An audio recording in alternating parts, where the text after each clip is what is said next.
it's been a lifelong passion, I think, of how do we not entertain students, because we can all do that, but how do we really, really ignite their thinking and get them into that flow where they're hooked on thinking, and they're so preoccupied by that thinking that they don't notice that time has passed, or that it's lunchtime, or and we're all capable of that. So how, as teachers and educators and leaders, can we really create that that opportunity for all of us, for teachers and for kids? So that's my absolute passion. And it's always been troubling to me that we have preferred the acquisition of knowledge, and it's become increasingly troubling in this world where we can get it in the palm of our hand from Google within a second. And so where we can see students developing their talents and their skills, and certainly we know that these 6 C's really are the skills that are going to lead us into the future. So it's really come together all at the same time. A lot of the work that I've been doing, I think, in my career has been dedicated to this. How can we make learning relevant for students? How can it reflect the real world? How can we take students from one place and drive them further than they ever thought they were possible going? So things have started to come together, right? Rotman's integrative thinking, this thinking, some superintendent and I attended some Rotman integrative thinking sessions. And again, not necessarily new thinking, but thinking that had a language to it and tools that allowed teachers to easily facilitate what they know in their hearts they've wanted to do for a long time. And at the same time, we've got the NPDL coming up. Again, tools that teachers, many of them, have known for a long, long time. This is where they wanted to take their students. I'm not really different than anyone else. I think all teachers enter that profession knowing that they can really help kids to be more than they ever imagined. And that's our role. And when we engage them in their minds and their hearts, we can take those kids even further. So I think we have that responsibility. New pedagogies for deep learning is some work that has been initiated by Michael Fullen and a number of partners from around the globe. Canada is one country of about 11, and I think they're growing. We are participating in this very ambitious, massive collaborative inquiry project where at every level of the system, we are engaged in this question about how we can truly engage students in a really deep and meaningful way to improve their learning. And how can we do that? How can we really improve what we're doing in the classroom through the great pedagogy that we know works, and enhance it, accelerate that learning with technology. So this isn't a technology project at all. It really is about improving pedagogy in the classroom.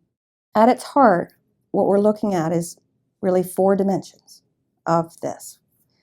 We're trying to improve the learning environment, make that learning environment safe for collaboration, for asking big questions, for making mistakes. We are, again, really trying to provide pedagogy that's meaningful for students, that gets at their deep thinking and their deep learning. We're engaging the students as partners in that learning, and engaging our community and parents as members of that learning community. And as well, we're trying to use technology. So if you think about all those four things combined, that's how the classroom looks different, is that we have teachers that are assuming a much different role than they have traditionally, and that parents and community members are a voice and contributor to, and they contribute to that learning. And there's a real understanding that as we go forward, if we really want to continue to graduate some of the most thoughtful citizens we can, we need to engage them much differently.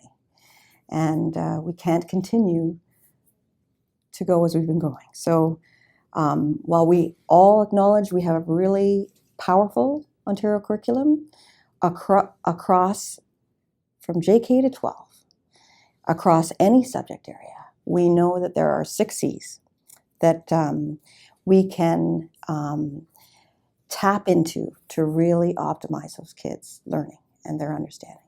I'm thinking of one teacher particularly who was teaching about space. So that was her curriculum with her grade 6 students.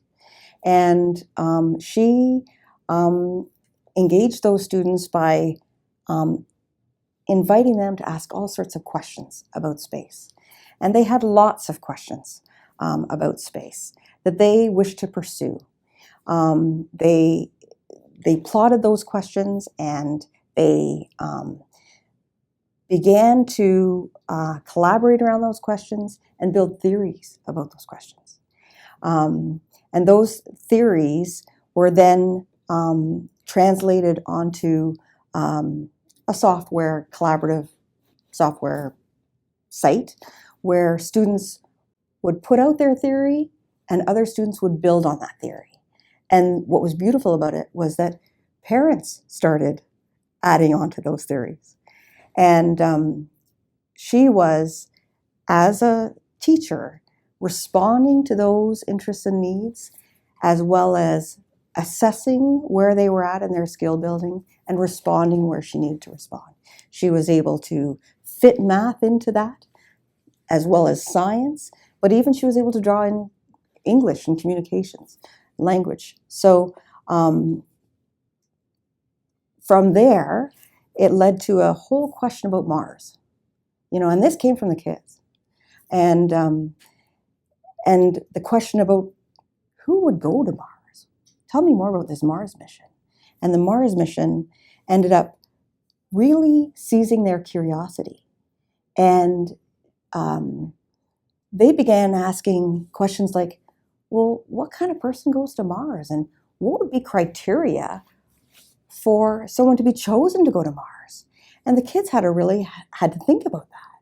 And that brought in all sorts of issues around citizenship.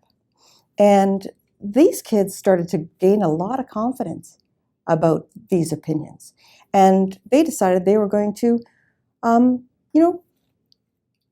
communicate these ideas with the folks who are organizing the Mars mission, which is incredible, a sense of agency for these students. There was a lot of work they did around this notion of who was a fitting candidate for Mars. But then that led to a question about, well, if you were going to Mars, and this again came from the students, if you're going to Mars, you would have to live in a fairly tight space. And so students began to explore, how would you live? How would you cope? How would you survive in that tight space? And so they started to organize and, again, bringing in the math, organizing how they would be able to manage. So you can see that the teacher was just responding to the curiosity of the students and knowing the curriculum well enough to be able to understand how she could provide opportunities for them to meet the demands of the curriculum, but it was all generated by them. And in the end, and there was no end because they just kept going and building on more questions and more questions, which led to more meaningful and rich activity and learning. For them, they'll never forget that experience. In fact, they believe that they had influence on the Mars mission.